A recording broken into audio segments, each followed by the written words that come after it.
The Monday morning headlines say it all.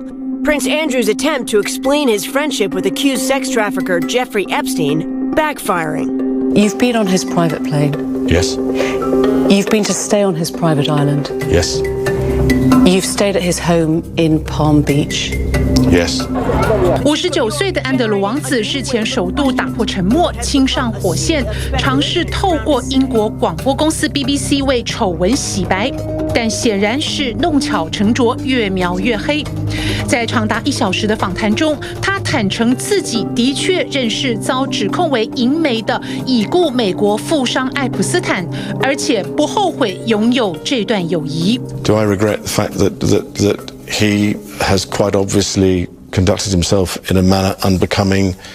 Yes. Unbecoming? He was a sex offender. Yeah, I'm sorry, I'm being polite. 66岁的爱普斯坦是位靠着操作对冲基金致富的美国金融大亨，生活豪奢糜烂，喜欢结交政商名流。不但有染指未成年少女的癖好，也乐于从事色情中介。2008年，联邦调查局着手调查这位富豪色魔，过程中有80名被害女子出面指控曾遭虐待，还牵扯出大串台面上的人物，盘根错节的犯罪集团震惊欧美上流社会。在法官包庇下，爱普斯坦爽坐了13个月的牢，出狱后依然故我，重操旧业。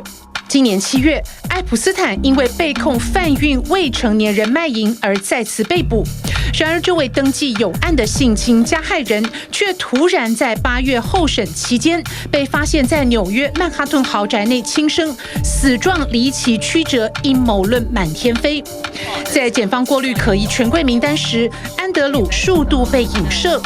尽管白金汉宫驳斥两人有所关联，但是在访谈中，记者紧咬陈年旧案，质疑安德鲁为何明知爱普斯坦已被定罪，却非要大老远见上一面，而且还连续待上4天。Why? Why were you staying with a convicted sex offender? Right. I felt that doing it over the telephone was the chicken's way of doing it. I had to go and see him and talk to him. 此外，安德鲁也矢口否认曾经与一位名叫维吉尼亚·杰弗瑞的未成年女子有染，还说杰弗瑞指证莉莉的事发那晚他并未出门。One of Epstein's accusers, Virginia Roberts, Yeah. has made allegations against you.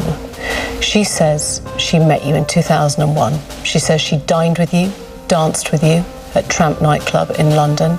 She went on to have sex with you in a house in Belgravia belonging to Ghislaine Maxwell, your friend. Your response?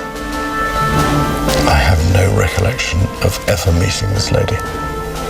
None whatsoever. You don't remember meeting her? No. She was very specific about that night.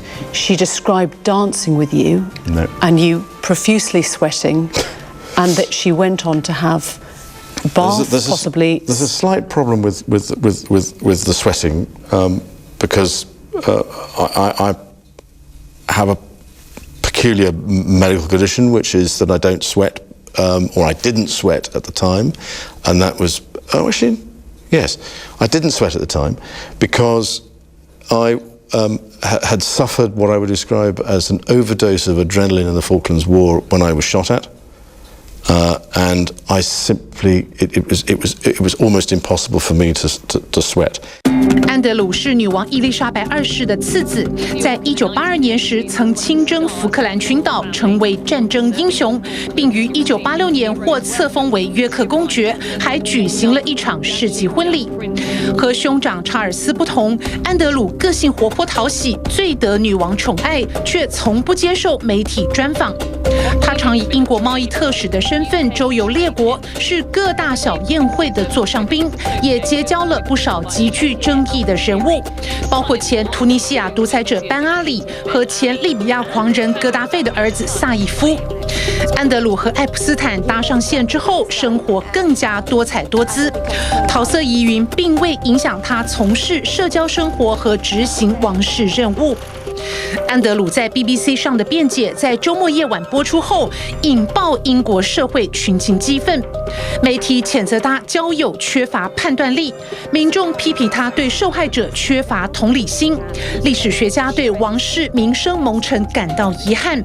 沙场勇士要捍卫名誉的初衷，没想到却演变成一场王室公关灾难。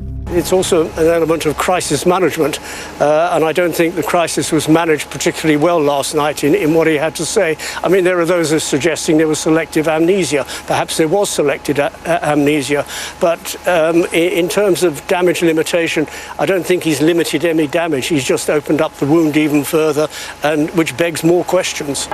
英国王室向来热闹多事，不少人对安德鲁的真面目摇头，媒体更是善尽毒舌调侃之责。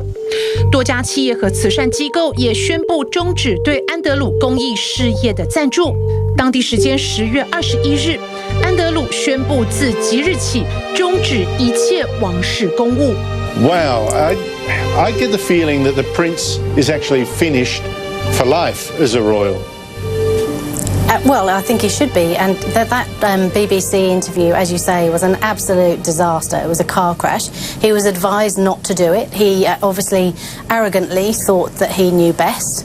And we all now can see the results of that. Obviously, we don't know whether he actually did the right thing and said that he would step aside, or whether he was told that that's exactly what he needed to do. Really, to be a member of the royal family, all you need to do very well is charity work. This is absolutely just an absolute nightmare for the royal family. And I don't even care so much about the brand of the royals, which lots of people have been talking about today. But let's not forget here, these allegations are incredibly serious. They're allegations that he had sex with a trafficked 17-year-old on 3 occasions. This is really serious stuff, and it needs to be investigated properly. 步入花甲年之际，安德鲁为王室惹了个大麻烦。94岁高龄的伊丽莎白女王2世，对于宠儿戏剧性起落的人生，想必心中也是充满无奈吧。